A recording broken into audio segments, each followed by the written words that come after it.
All right, good morning, and today we are going to talk specifically about sine graphs. So last week we started looking at some wave functions. Today specifically we'll talk about the sine graph and what it is, how we can draw it, how it can be moved about. Now, to refresh our memory, remember with the sine graph, here's our example where we have this Ferris wheel. The unit circle looks very similar to this Ferris wheel. It starts over here on the right side, much like our unit circle starts at 0. And when I hit go, it will start to rotate. Now remember, this graph represents as time passes the height of that red part, okay, that red box car. So when I hit go, it starts to go up. As you can see, this little icon, then it drops in height, then it goes down, lower than it was before. Okay, now it's back up. And it keeps going and going, and this function will continue forever. It would continue going until I pause it or reset it. Okay. Now, as we talked about last week, we could find that midline right through the middle there. The amplitude we know is how far above and below it goes on the midline, and then our period is how long it takes for one rotation. So for it to go one rotation on the circle, or if it starts here, it goes up, then it goes down, and then it has to come back to about here. So all of that we can look at. Now when we're graphing, so first we're going to graph this generic version, and it'll just be y equals the sine of x. Now, along our y-axis, we just have going by a half. So each of these blocks is half, then 1, half, then 1. Okay, and this way it is marked in radians, so that's pi over 2, that's pi, that's 3 pi over 2, and that's 2 pi. Now, as we graph this, these points are very nice when we are dealing with sine. And the reason why, if we think back to our unit circle, we could choose literally any point along this unit circle. But as I'm graphing, think about it. Do you want to graph the point square root of 3 over 2? And, sorry, I misspoke. This is sine, so sine is only concerned with the y values. So do we want to graph like this point's 1/2? That'd be doable. But right here, square root of 2 over 2, square root of 3 over 2, those points are going to be a pain to graph, okay? So instead, we are saying, what is the sine when it's 0 radians? So we look here at 0, the sine is also 0. So sine of 0 is 0. The sine at pi over 2. Pi over 2 is up here. The sine would be 1. Okay, what is the sine at pi? So over here at pi, the sine is 0. So after pi radians, the sine is 0. At 3 pi over 2, we look back on here, and that'd be -1 down here. And finally, at 2 pi radians, this is essentially one rotation around.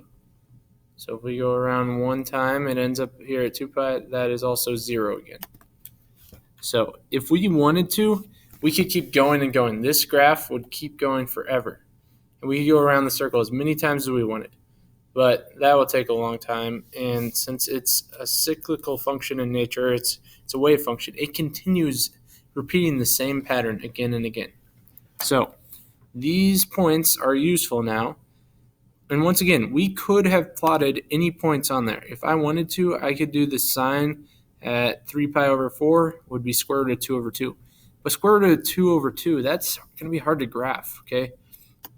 It's going to be hard to get it precisely on here. So instead, I'm going to put as 0, it's 0. So I make a mark right here. Now at pi over 2, on this next one, it is 1. So at pi over 2, I graph 1.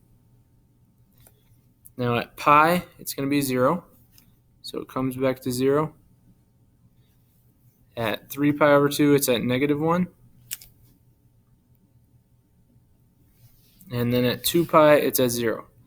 And these 5 points on sine will be very easy to graph. We now just kind of fill in the blanks. We curve in between them. and I'm going to put an arrow on each end because technically sine keeps going both ways, right? It can go left or right forever. So here is our graph of sine. Now, that was for the generic y equals sine of x. Now, obviously, there are different ways we can manipulate this. You guys have seen several wave functions in our lesson last week, and you can see there's many ways we can change how this looks. So, the different ways we can change how it looks, if we think about it, y equals, we're going to put an a here, sine, then in parentheses it's bx minus d plus c. And sometimes the c and d, you'll see the c will be here, the d will be here. The reason I switched them is because I want the c to match up on some Delta math assignments. The c's there, so that's why I did that. If you see it the other way, it doesn't really matter. The key is whatever's here controls something, whatever's here controls something else. But we'll talk about that. So the ways this can shift, there's 4 different ways. Okay, the first one we're going to reference is our amplitude. And hopefully you guys remember from last week in the Desmos, our amplitude is just the distance above that midline, how far up and down. So A, whatever's at front will cause the amplitude. So on this one, there was nothing in front of sine, so that means there's a 1 there. Our amplitude is up 1, down 1. So amplitude is distance, so up 1 or down 1, both of those have a distance of 1. So our amplitude is 1 on that one. Now, the next thing, our period. And this determines how quickly these waves are happening, how quickly a cycle occurs. And this can be found by 2 pi over whatever b is. So whatever's right in front of the x there. Now, if we look up here, there was nothing in front of the x. So 2 pi divided, there's technically a 1 there. 2 pi divided by 1 does give us 2 pi, which makes sense because here 1 period was 2 pi radians. Okay. Now, we're almost done. We got 2 other types. Phase shift. A phase shift is how much it moves left or right, and much like when we've done other transformations, this kind of goes the opposite of what you might expect. So d divided by b, if there's something in the parentheses there, the d and the b, we'll have to make a fraction there. Okay, and then finally, the plus c at the end, that is a vertical shift. That can determine if it goes up or down. And I'll talk in more detail about each of these.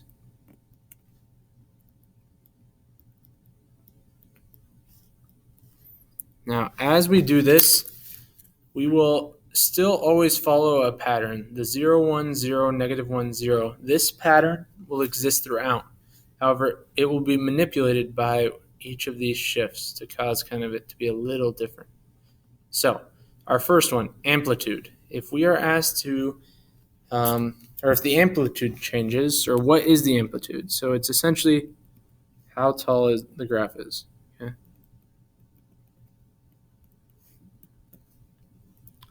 And as amplitude gets bigger, it will stretch.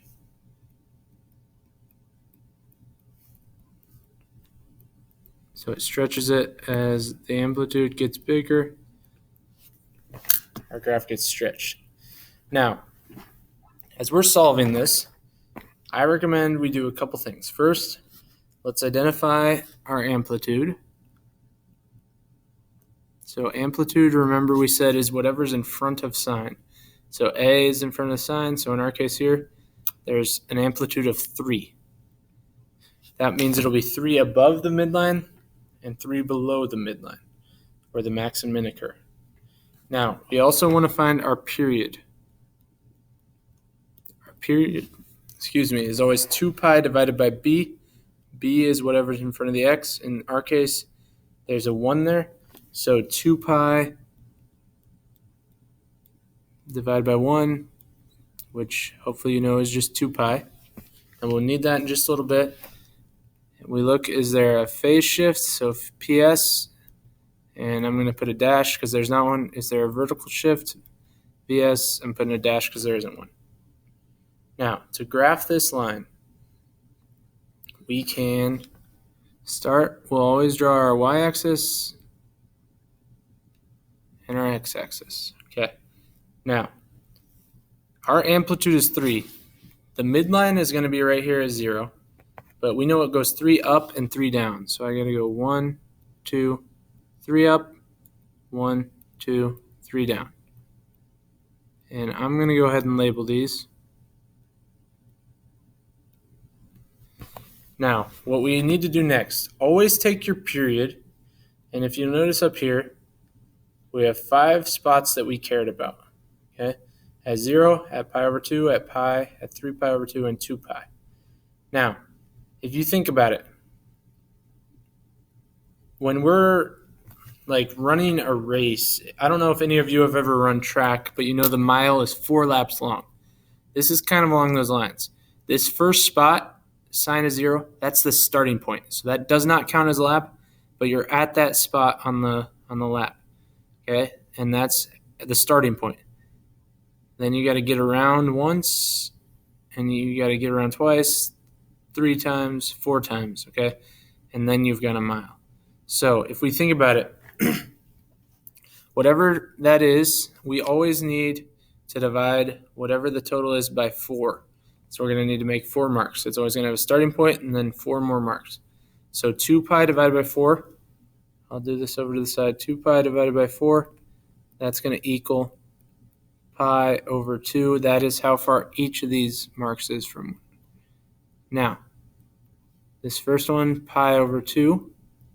If we add pi over 2 to that, we actually just get pi.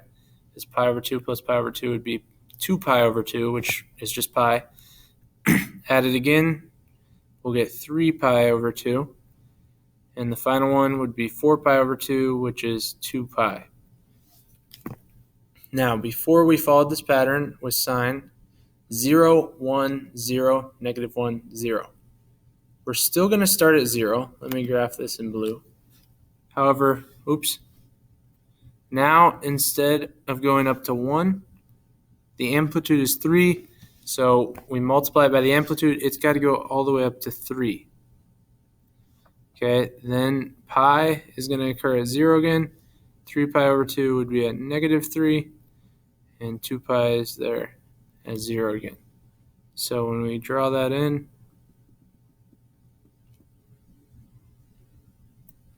it makes it a little bit more pronounced, a little more steeper on each of these, okay? But that is our graph, okay? Now, we need to do a few more of these. So we're going to do an example of a period change now. Sometimes the period is shorter or longer. Okay, so a period we defined already. We said it is essentially how long one cycle of the graph is.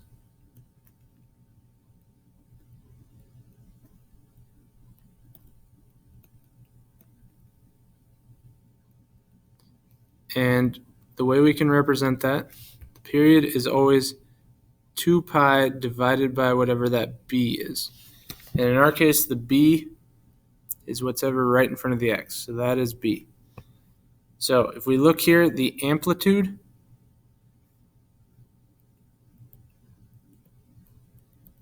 would just be 1 because there's nothing in front of sine like we did on the last one. Now the period is going to be 2 pi divided by 2. Those will cancel out, and we're left with a period of pi. And we need to check, is there a phase shift?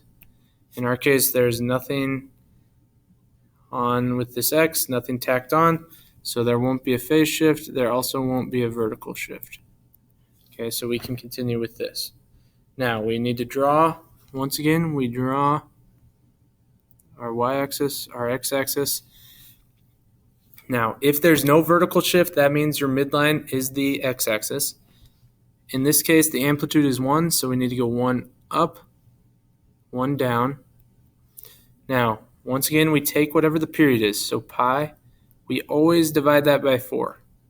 So pi over 4, that's what we get for our gap between these. So I'm always going to have 1, 2, 3, 4. We always start, remember, at 0, but then pi over 4. And the next one, if we added pi over 4, would be pi over 2. Then 3 pi over 4. The final one, 4 pi over 4, or just pi. And that is what one period will take. Okay, so now we graph it using the same pattern. 0, 1, 0, negative 1, 0. So 0, 1, 0, negative 1, 0. And because of how I drew it, it might not look that different than the last one. However, the difference here is the labels, okay? So this one has an amplitude. It goes up 1, down 1. It also, as you can see, one complete cycle occurs at pi. So if I lay this on top of the last one, it would already have completed this whole wave by the time it got to here. Okay? So it's going to be a quicker period than the last one.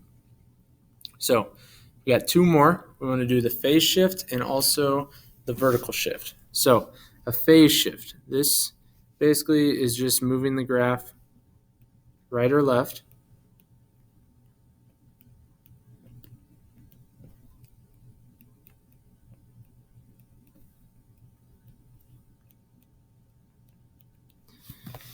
And I'm going to go ahead, before I do that, I want to point out how this amplitude changes things. Okay, so give me a second, I'm going to pull up Desmo's page. And as you can see now, if we change A, the amplitude, so as we did before, as that gets bigger, you can see it stretches our graph, okay? So it gets smaller, it switches it, and then negative gets bigger again, okay? So we'll talk about what it means if there's a negative. It's like a reflection. So that's kind of what happens with the A. Now, our B, that changes the period, as we said. As that gets bigger, you can see it kind of squishes down like it's a spring. And that's because it causes it to move quicker, okay? So it causes it to go through the cycle quicker, okay? Now our next one, the phase shift. This one is kind of harder to see. Let me get it back. Oops. As D moves, you'll see it slides it to the right or to the left as that moves, okay? So if we look back on here, this will be much like with transformations before. It kind of goes the opposite of what you'd expect. So that's minus and that's plus. Okay, so our amplitude here in front of sine, there's nothing, which means our amplitude is 1. Now in front of x, there's nothing, which means the period is always 2 pi divided by b, so 2 pi divided by a 1. That will equal 2 pi. Now your phase shift. Since b was 1, it's always whatever d is divided by b. So right here, d.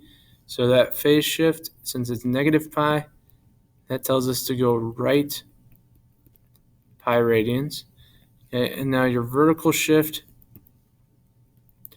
does not exist on this one. Okay, so once again, we draw in our graph. Your x and your y. The amplitude's 1, so it's going to go up 1, down 1. Now, this time we got to be careful. I'm going to draw what the original points would be. Oops, I forgot we got to label these. So 1, 2, 3, 4. We always do that. We take the period, 2 pi, divided by 4. So that reduces to pi over 2. That's how much. So pi over 2, that will be pi. This will be 3 pi over 2. And this will be 2 pi. However, you notice we are shifting it. So we got to go 2 more because we're shifting it pi. Instead of getting to 2 pi, we need to get it all the way to 3 pi. Okay, and this will occur at 5 pi over 2. So what we do, we start just like before. I'll do this in, let's do the light blue. So we normally start at 0, then at 1, then at 0, then at negative 1, then at 0. We are shifting it right pi, meaning each of these points will get shifted. I'm not going to draw that line in. Instead, I'm going to shift it over. Okay. So, or if it helps you, maybe draw a dotted line to just kind of see it a little. Now, as we shift it over, this initial point started here, it goes over pi, that'll end up here. Okay, then we follow the same pattern.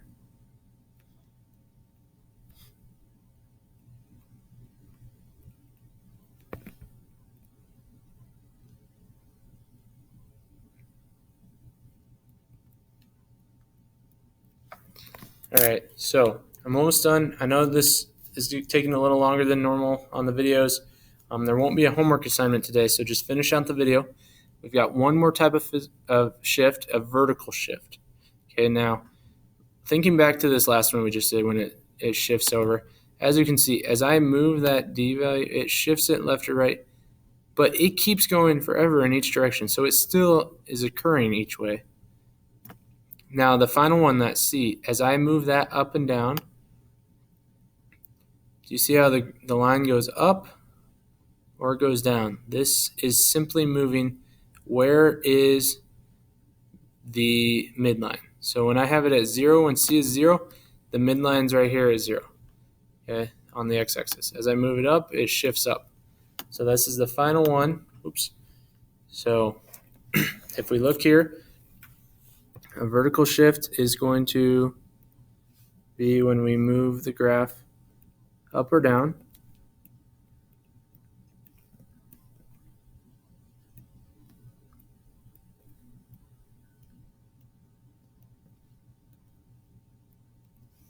Okay, now as we move it up or down, the amplitude